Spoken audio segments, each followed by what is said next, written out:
प्यारे बच्चों, शारीरिक शिक्षा की क्लास में एक बार फिर से स्वागत है आपका।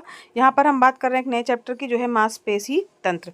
तो यहाँ पर ऊतक क्या है, जिसमें आपका पूछा गया प्रश्न बहुविकल्पी प्रश्न भी आ सकते हैं।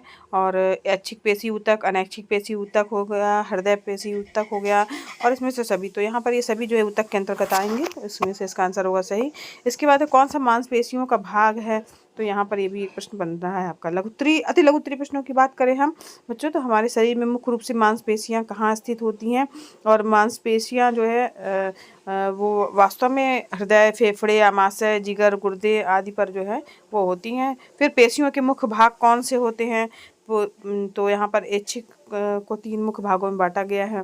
ऐच्छिक पेशी जो पेशियों के भाग है वो ऐच्छिक पेशी हो गया, अनैच्छिक पेशी हो गया और हृदय पेशी हो गया। फिर किन अंगों में पाई जाती हैं, ये इसके बारे में भी प्रश्न पूछा जा सकता है। इसके अलावा जो है हमारी पेशियों को जो है हमारी मसल्स को थकान क्यों होती है, ये भी पूछा जा सकता है प्रश्न आपका। लघुत्तरी प्रश्नों की बात करें तो पेशियों के कार्य बताने के लिए पूछा जा सकता है कि पेशियां जो है वो क्या कार्य करती हैं। मांसपेशियों की विशेषताएं पूछी जा सकती हैं कि मांसपेशियां जो हैं तो उनकी क्या विशेषताएं हैं।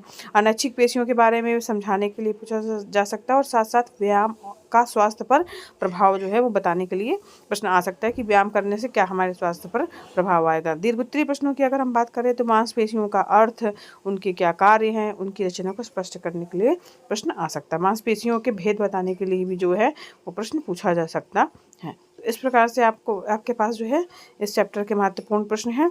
अब यहाँ पर जो है मांसपेशियों के विकास के बारे में भी पूछा जा सकता है कि किस प्रकार से उनका विकास हो सकता है।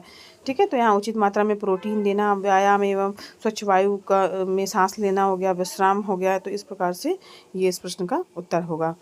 पेशियों के बारे में आप अलग से बता सकते हैं कि ऐच्छिक पेशियाँ कौन सी हैं, अनैच्छिक पेशियाँ कौन सी हैं, और हृदय पेशियाँ कौन सी हैं। तो इस प्रश्न को बच्चों आपका लघुत्तरीय प्रश्न में भी पूछा जा सकता है, और दीर्घोत्तरीय प्रश्न अगर पूछा जाएगा तो सारी पेशियों के बारे में पूछा जा सकता है।